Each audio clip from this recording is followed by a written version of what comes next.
নমস্কার। আজকে আবারও ভক্তি সম্পর্কে আলোচনা নিয়ে চলে এলাম।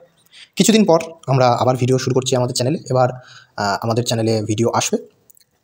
তো পূর্বে ভক্তির লক্ষণে যে ২২টি লক্ষণ আমরা বলেছিলাম, সেই ২২টি লক্ষণের মধ্যে যে পয়েন্টগুলো ছিল সেগুলো আপনারা ভালো করে বুঝে নেবেন বা দেখে নেবেন। সেখানে অনেক কিছুই রয়েছে। আজকের যে বিষয় নিয়ে আলোচনা করব তা হলো এই যে নবভক্তি যেটা ছিল, যে নববিধা ভক্তি, এই নববিধা ভক্তির দুটি পদ আছে, সগুণ ও নির্গুণ। সগুণ ভক্তি ৩ প্রকার: তামসিক, রাজসিক ও সাত্ত্বিক। আমি পূর্বের ভিডিওতে তামসিক ভক্তি কী হয়, মানে তামসিক ভক্তি কেমন হয় সেই প্রকার কিন্তু আমরা বলে দিয়েছিলাম। তো এই ভিডিওতেও সেই বিষয়ে বলা হবে। তো আজকে আমরা কেবলমাত্র এই তামসিক, রাজসিক ও সাত্ত্বিক এই ৩ রকম ভক্তিকে আমরা বিশ্লেষণ করব। তো চলুন শুরু করা যাক। আচ্ছা, পূর্বের যে ভিডিওতে আমি তামসিক ভক্তি 3 প্রকার বলেছিলাম, যেমন অভিসন্ধায় য হিংসাং দম্ভং মাৎসর্যমেব বা সারম বিভিন্ন দিক ভাবং ময়ি কুর্যাৎ স তামসা। ভেদদর্শী হইয়া কুক্রোধ বশে অন্যের হিংসা কামনায় ভগবানের যে ভক্তি তাহা অধম ও তামসিক ভক্তি। দম্ভ কামনায় যে ভক্তি তাহা মধ্যম তামসিক ভক্তি, এবং মাৎসর্য কামনায় যে ভক্তি তাহা হচ্ছে উত্তম তামসিক ভক্তি। অর্থাৎ এই যে তামসিক ভক্তি রয়েছে, সেই তামসিক ভক্তির কিন্তু এটি হচ্ছে 3টে ভাগ। তাহলে আপনারা বুঝতে পারলেন যে তামসিক ভক্তি কাকে বলা হয়। এই যে আমরা বৈষ্ণব সমাজের বিভিন্ন মানুষও বলে থাকেন যে তাদের পথ কেবলমাত্র সাত্ত্বিক পথ, সাত্ত্বিক পথের দ্বারাই তারা ভগবানের কর্মসমর্পণ করেন, কিন্তু আসলে ব্যাপারটি হচ্ছে সেটা নয়।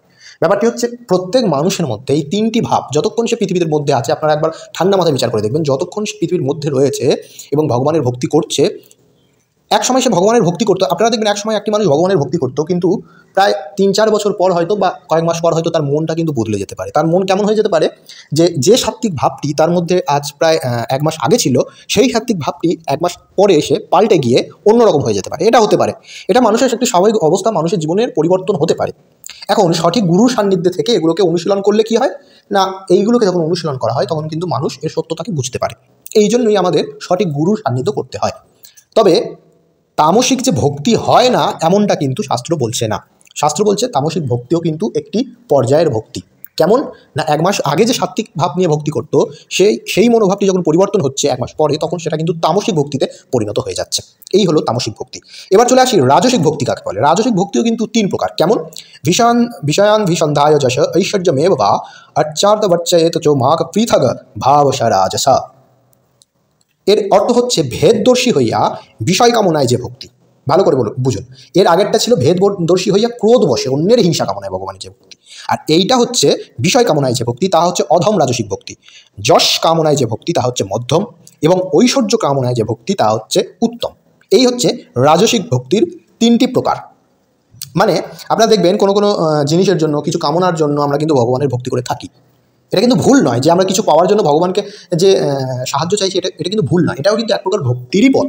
আমরা একটা সাধারণ মানুষ ভেবে থাকি কি না, যে ভগবানকে পেতে হবে তো সব কিছু ছেড়ে ছুড়ে পেতে হবে, না হলে ভগবান মোক্ষ দেবেন না, ভগবান দেখা দেবেন না, ভগবানকে পেতে হলে একদম স্বার্থ শূন্য হয়ে থাকতে হবে। কিন্তু প্রকৃত মানুষের পক্ষে, একজন সাধারণ মানুষের পক্ষে কখনোই পুরোপুরি স্বার্থ শূন্য হয়ে সে কখনো কিন্তু ভগবানকে ডাকতে পারে। এটা সে যতই মুখে বলুক না কেন।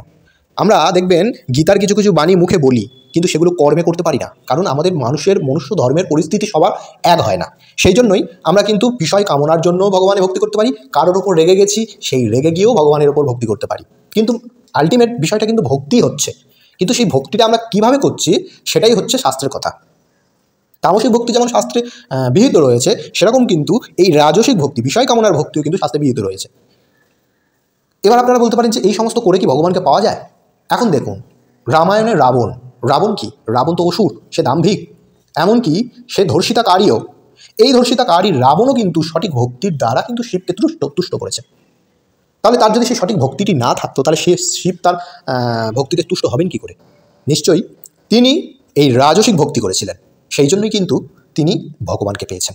অর্থাৎ আমাদের এটা ভুল ধারণা যে আমরা সমস্ত কিছু ছাড়তে হবে ভগবানকে পেতে গেলে, সমস্ত কিছু আমাদের ত্যাগ করতে হবে, এমনটা নয়। হ্যাঁ, এটা ঠিক যে আমাদের যতটা সম্ভব ভগবানের কাছে স্বার্থশূন্য হতে হবে, কিন্তু প্রকৃত মানুষ যে ভক্তি করছে তার সে কী জন্য ভক্তি করছে। দেখবেন একটি মানুষের জীবনে যতক্ষণ না কোনো পরিবর্তন আসছে, বা যতক্ষণ না সে বড় আঘাত পেয়েছে, কিংবা কষ্ট পেয়েছে, কিংবা সে সুখ পেয়েছে, এমন কিছু যতক্ষণ না তার জীবনে ঘটছে, সে না ভগবানের ভক্তি করবে, না তার ভগবানকে মনে করবে। তো এই হচ্ছে রাজসিক ভক্তি। এবার আসি সাত্ত্বিক ভক্তি। এই সাত্ত্বিক ভক্তিও কিন্তু 3 প্রকার। কি কি না, ভেদদর্শী হইয়া পাপক্ষয় কামনায় যে ভক্তি, তাহা হচ্ছে অধম সাত্ত্বিক ভক্তি। ভগবত প্রীতি কামনায় তাহাকে কর্মসমর্পণ দ্বারা যে ভক্তি, তাহা মধ্যম সাত্ত্বিক ভক্তি। এবং কর্তব্য কর্ম মনে করিয়া ভগবানে যে ভক্তি করা, তাহা হচ্ছে উত্তম সাত্ত্বিক ভক্তি। এই রূপেই ভক্তি 9 প্রকার হয়েছে। তাহলে আপনারা বুঝতে পারলেন যে এই সাত্ত্বিক ভক্তি, বৈষ্ণবজন যারা রয়েছেন, যারা শ্রীকৃষ্ণ ভক্ত, হরিভক্ত যারা রয়েছেন, তারা কিন্তু এই সাত্ত্বিক ভক্তিটাকেই অবলম্বন করতে চায়। কিন্তু তারা জানে না যে এই সাত্ত্বিক ভক্তির কিন্তু 3টে রয়েছে, অধম, মধ্যম ও উত্তম। এই প্রত্যেকটি যে সত্য, রজক, তম যে গুণ রয়েছে মানুষের, এই গুণ ভেদে কিন্তু ভক্তিরও ভেদ রয়েছে। গুণ ভেদেই কিন্তু ভক্তির স্তর রয়েছে। যদি গুণ ভেদে ভক্তির স্তরগুলো না থাকতো, মধ্যম, অধম, উত্তম বলে যদি ভক্তির স্তর না থাকতো, তাহলে মানুষের যে মনের পরিবর্তন, সেই স্তরে গিয়ে যে তারা কীভাবে ভক্তিকে লাভ করবে, বা কীভাবে তারা ভক্তিকে জানতে পারবে, বা ভক্তিকে বুঝতে পারবে, কিংবা ভগবানের প্রীতি কামনায় কার্য সম্পন্ন করতে পারবে, সেটা কিন্তু মানুষ কিন্তু বুঝতে পারতো না।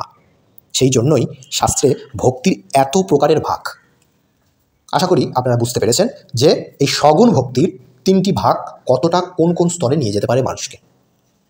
আপনি এখন দাম্ভিক হয়ে রয়েছেন, আপনি এখন অহংকারী হয়ে রয়েছেন, কিন্তু আপনি ভগবানের ভক্তি করেন, কিন্তু আপনি ভগবানকে দুবেলা ধূপচন্দন দেন, তো সেটাও কিন্তু ভক্তি হচ্ছে। ভিডিওটি ভালো লেগে থাকলে আমাদের পাশে থাকবেন। নমস্কার, ধন্যবাদ।